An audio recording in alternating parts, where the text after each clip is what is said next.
धाकड़ खबर, बेखौफजुमा बेबाक अंदाज। धाकड़ खबर के न्यूज़ रूम से मैं आपके साथ हूं अकरम रईस खान। कई बार जिक्र कर चुका हूं, बहुत से लोगों को याद भी होगा कि मैं बागपत से आता हूं, यानी कि डिस्ट्रिक्ट बागपत का रहने वाला हूं।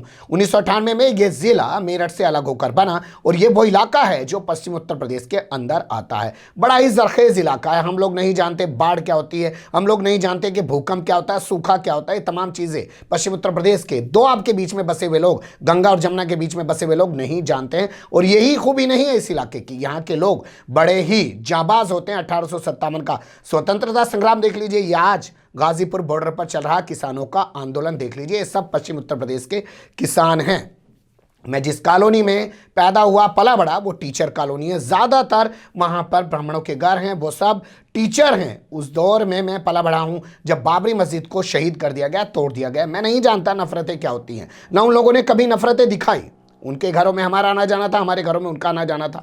उन्हीं के साथ रहते हुए हमने समझा जो साधु की इमेज है वो नफरत वाली नहीं हो सकती है। साधु सबसे प्यार करने वाला होता है, वो किसी को किसी के खिलाफ नफरत नहीं सिखा सकता है, ना ही किसी से नफरत रख सकता है। लेकिन दो तस्वीरें मैं आपके सामने ऐसी रखने जा रहा हूं जो भगवाधारी हैं, अपने आप को साधु साध भी कहते हैं, लेकिन उनकी जबान से जो नफरत निकल रही है उसे देखकर आपको सोचना पड़ेगा कि क्या ये सिर्फ चोला बदलने वाले लोग हैं जिन्होंने एक लिबास पहन लिया, दिल ये नहीं बदल पाए हैं।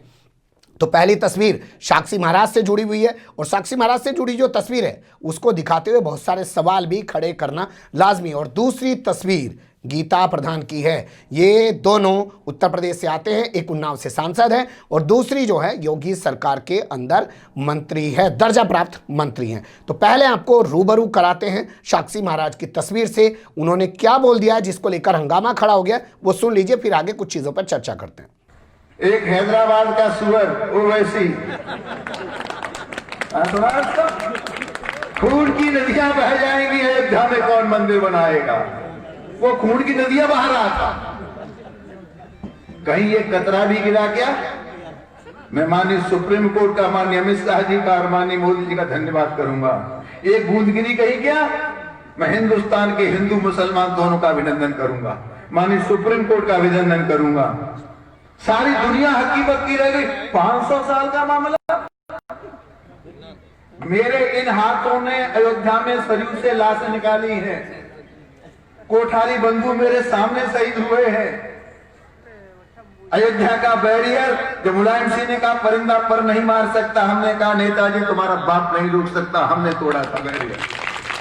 सुन लिया आपने, असदुद्दीन ओवैसी को वो सीधा कह रहे हैं कि हैदराबाद का सुअर है। मैं आपके सामने ये शब्द नहीं बोलना चाहता हूं, लेकिन आपको इस शब्द पे गौर करके ही खबर को समझना पड़ेगा।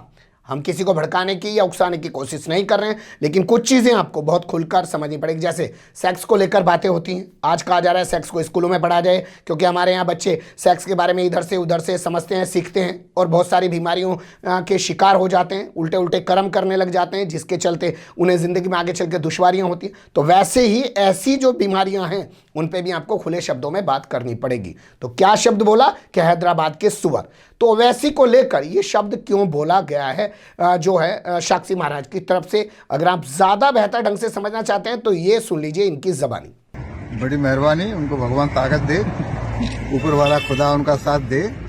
उन्होंने बिहार में भी हमारा सहयोग किया था, यूपी में भी करेंगे और बाद में पश्चिम बंगाल में भी करेंगे। सुन लिया आपने, यही कहकर ये फंस गए थे। इन्होंने कह दिया कि बिहार में असदुद्दीन ओवैसी ने हमारी मदद की, उसके बाद बंगाल में वो हमारी मदद करेंगे और उत्तर प्रदेश में भी हमारी मदद करेंगे। यानी कि साफ हो गया था कि वो असदुद्दीन ओवैसी को अपना मददगार बता रहे हैं, या वो ये कह रहे हैं कि वो भाजपा की बी टीम है। जिसके बाद समाजवादी पार्टी, कांग्रेस, तमाम विपक्षी दलों ने हल्ला मचा दिया था और कहा था कि देखो साक्षी महाराज ने सच बोल दिया है और कह दिया है कि असदुद्दीन ओवैसी भारतीय जनता पार्टी की बी टीम है। हालांकि बाद में इस पर सफाई देते हुए असदुद्दीन साक्षी महाराज ने कहा कि उनके बयान का गलत मतलब निकाला गया, पर लगता है कि वो सफाई देने के बाद वो साफ नहीं हो पाए, धुन नहीं पाए। उनको आरएसएस या भाजपा से तगड़ी फटकार लग रही है और उस फटकार के बाद वो अपने आप को फिर से शुद्ध करने के लिए, जो उन्होंने बोल दिया है जिससे वो विशुद्ध हो गए हैं, तो अपने आप को शुद्ध करने के लिए उन्होंने शायद अब ये नए अल्फाज इख्तियार किए हैं कि असदुद्दीन ओवैसी को सीधा वो कह रहे हैं कि हैदराबाद का सुअर। पहली चीज़ तो यही लगती है, यानी कि अब वो ओवैसी को लेकर दिए गए बयान से जो घिर गए हैं उससे वो निकलने की कोशिश कर रहे हैं, और उसी कोशिश में अब उन्होंने ये फार्मूला अपना लिया है कि वो गाली गलौज करने लगे। अब यहाँ बात करते हैं साधु की। वो एक साधु हैं, अपने आप को भगवा वस्त्र में रखते हैं, क्या उन्हें इस भाषा का प्रयोग करना चाहिए? इस पर हिंदू धर्म के लोगों को सोचना चाहिए। देखिए, चाहे किसी भी धर्म के धर्मगुरु हों, खड़े होकर उनके खिलाफ बोलना चाहिए अगर वो गलत शब्दों का प्रयोग कर रहे हैं, और धर्म की आड़ लेकर, धर्म का वस्त्र पहनकर अगर वो ऐसा काम कर रहे हैं तो उनको आईना दिखाया जाना बहुत ज़रूरी है। अब दूसरी तस्वीर आपके सामने रखता हूँ।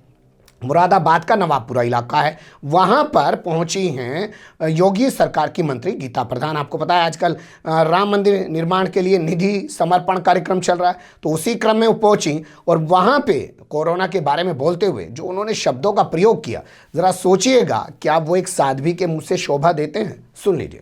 देश के प्रधानमंत्री आदरणीय नरेंद्र मोदी जी ने पूरे देश की सुरक्षा को अपने कंधों पर लिया और पूरे देश को सुरक्षित करने का काम किया। आज कोरोना वैक्सीन तैयार हो चुकी है। जो लोग इस चीज पे ऑब्जेक्शन उठा रहे हैं वो सपा बसपा कांग्रेस के दलाल हैं। और हमारी सरकार को बदनाम करने का काम कर रहे हैं। सुना आपने, उन्होंने कहा कि बसपा सपा और कांग्रेस के दलाल, बसपा सपा और कांग्रेस के दलाल। मैं फिर दोहराऊंगा, बसपा सपा और कांग्रेस के दलाल। क्या एक भाषा किसी साधु या साध्वी की हो सकती है? क्या वो इस तरीके से बोल सकता है? या ये लोग सिर्फ वाकई में चोला बदल के घूम रहे हैं और सत्ता को खुश करने के लिए, क्योंकि उसी के दम पे तो इनको ये मिला है सब कुछ, और उसी को बनाए रखने के लिए जो है अपने आकाओं को खुश करने के लिए ऐसी भाषा का प्रयोग कर रहे हैं, या सिर्फ वाकई में इन्होंने चोला बदला है और इनके अंदर भरा कुछ और ही पड़ा है? ये दो तस्वीरें। अब एक तस्वीर इसी के साथ आपके सामने रखना चाहता हूं कि क्या ये दोनों जो अपने आप को साधु और साध्वी कह रहे हैं और इन लड़कों में जो ये बुलंदशहर में मोटरसाइकिलों पर घूम रहे हैं, कुछ फर्क है क्या? देख लीजिए पहले।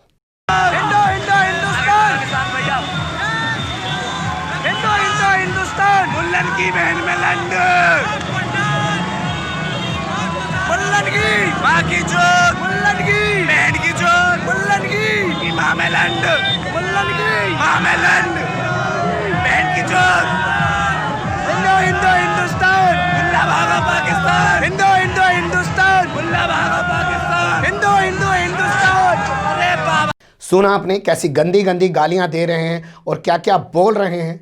इन पर कार्रवाई की जा चुकी है। नाम मात्र की वो कार्रवाई होती है, कार्रवाई हो तो ढंग से कार्रवाई हो और फिर पता चल जाए। इनका भी कोई मकान तोड़ देना जाके, इन पे भी कोई एनएसए लगा देना जाके। भाई कानून सबके खिलाफ जब एक्शन लेगा तो सही तरीके से लेगा ना। और नफरत फैलाने वालों के खिलाफ, जो देश को तोड़ने की बात कर रहे हैं, समाज को बांटने की बात कर रहे हैं, उनके खिलाफ तो ठोक के कार्रवाई की जानी चाहिए।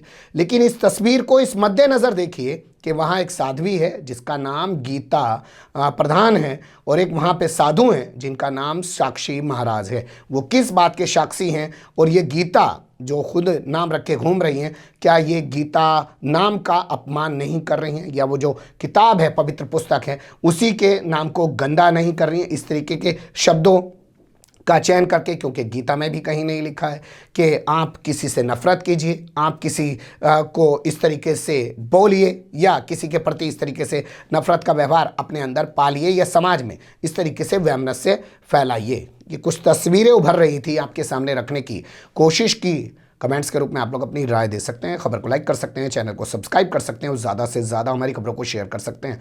फिर ऐसे ही किसी सुलगते हुए या उलझते मुद्दे लेकर मैं आपके सामने हूँगा हाजिर। फिलहाल अभी मुझे दें इजाज़त।